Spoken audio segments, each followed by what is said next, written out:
Hi guys, welcome back. Let's learn how to enable and use the depth effect for iPhone lock screen wallpaper. Do you want to give your iPhone lock screen a stunning layered look? Well, the depth effect feature creates a pretty cool 3D style effect where parts of your wallpaper appear in front of the clock, making your screen feel more dynamic and alive. Whether it's a portrait photo or a landscape shot with strong subject focus, enabling the depth effect is pretty simple and instantly elevates your iPhone's visual style. That said, let's get started.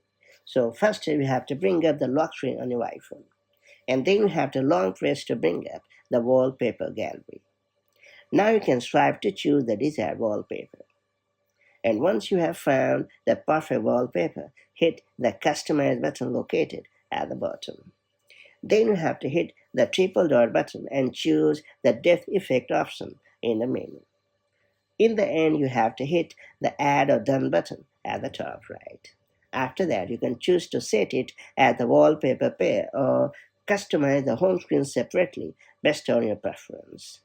For a more seamless experience, I would recommend you set it as the wallpaper pair, and that's pretty much it. With the depth effect enabled, your lock screen now looks sharper, more unique, and full of personality. So try experimenting with different wallpapers to see which images give you the best results, and I'll catch you up in the next one.